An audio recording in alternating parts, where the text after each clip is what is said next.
दो घटना है, एक है 2017 की, एक है 2020 की।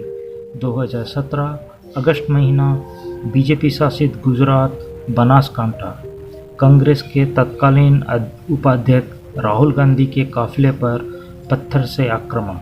2020 दिसंबर महीना, टीएमसी शासित West Bengal, Diamond Harbour, BJP के अध्यक्ष जेपी नड्डा के काफिले के ऊपर पत्थर से आक्रमण। वेस्ट बंगाल की घटना में राज्य में अराजकता व्यवस्था की दुहाई देने वाली बीजेपी गुजरात के घटनाओं पे चुप क्यों रहती थी? क्या बीजेपी के लिए दूसरे पार्टी के ऊपर हुए आक्रमण एक नॉर्मल घटना है और अपने ऊपर हुए आक्रमण गणतंत्र की हत्या है? नमस्कार, dasnews.com में आपका स्वागत है। मैं हूं संबित कुमार। शुरू करते हैं गुजरात से। 2017 अगस्त महीना, राज्य बीजेपी शासित गुजरात, स्थान बनासकांठा।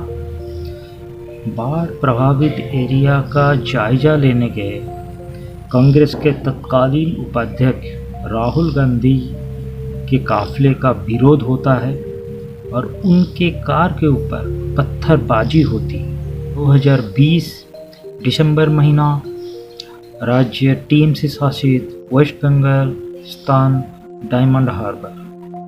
एक पॉलिटिकल प्रोग्राम को अटेंड करने के लिए जाते हुए बीजेपी के राष्ट्रीय अध्यक्ष जेपी नड्डा के काफिले पर पत्थरबाजी होती है।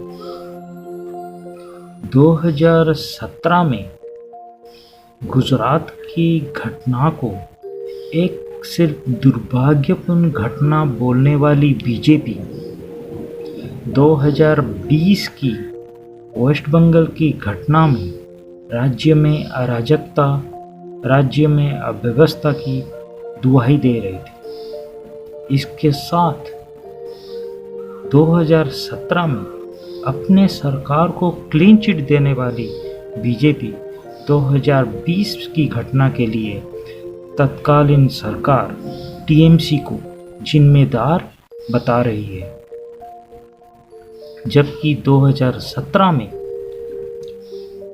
राहुल गांधी के काफिले पर आक्रमण करते हुए बीजेपी के यूथ विंग के एक नेता जयेश दर्जी को गिरफ्तार करते हुए पुलिस ने उसके ऊपर आईपीसी के बहुत सारे धाराएं भी लगाए हुए हैं और 2020 की घटना में बीजेपी के काफिले पर हुए पत्थरबाजी के लिए पुलिस ने 7 लोगों को अरेस्ट किया है।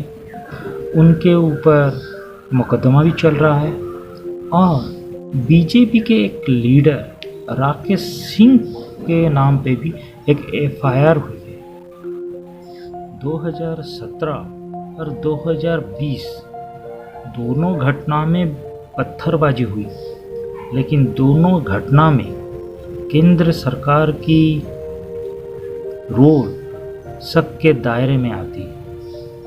2020 में बीजेपी के काफिले पर पत्थरबाजी होते ही केंद्र सरकार हरकत में आ गई। केंद्र गृह मंत्रालय, वेस्ट बंगाल के चीफ सेक्रेटरी और डीजीपी को तलब कर दिया।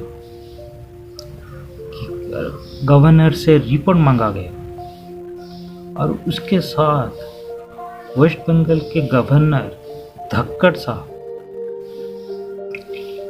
प्रेस कॉन्फ्रेंस करके राज्य सरकार की कमियां गिनाने लगे। लेकिन 2017 में ऐसा कुछ हुआ नहीं था।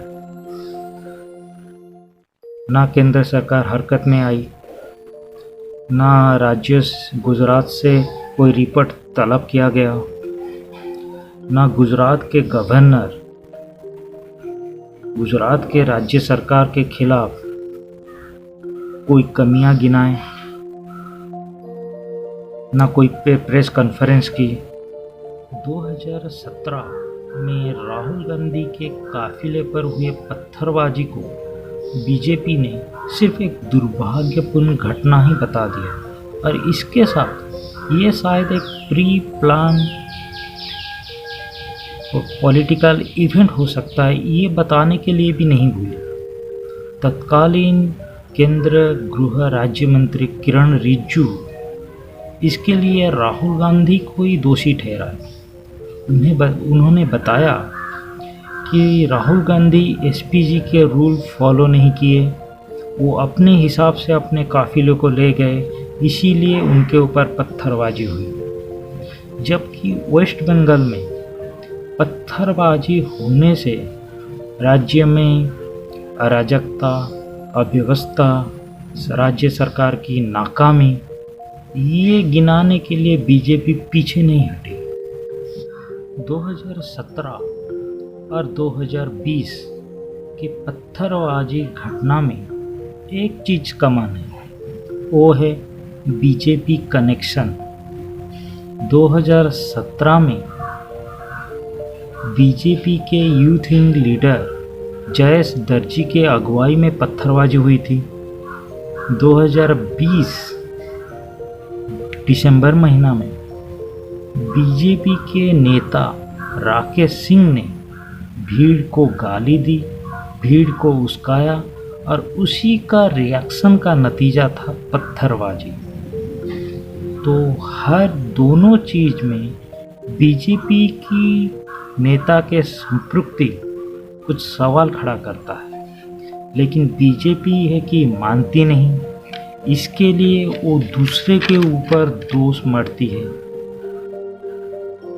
गुजरात में पत्थरबाजी हुई तो ये कांग्रेस की गलती है, ये कांग्रेस नौटंकी कर रही है, कांग्रेस प्री प्लान करके सिंपैथी लेने के लिए ये घटना की है। लेकिन वेस्ट बंगाल में जब ये घटना होती है तो राज्य सरकार नाकामी है, नकारा है, राज्य में अराजकता है, राज्य में अव्यवस्था है, और उसके खिलाफ मुहिम चलाया जाता है, गोदी मीडिया को उसके पीछे लगाया जाता है। गुजरात के लिए एक मापदंड और वेस्ट बंगाल के लिए एक मापदंड, बीजेपी के ये दोहरा चरित्र समझ के परे है। सोचिए, समझिए, और इस चैनल को सब्सक्राइब कीजिए, लाइक कीजिए। नमस्कार, जय हिंद।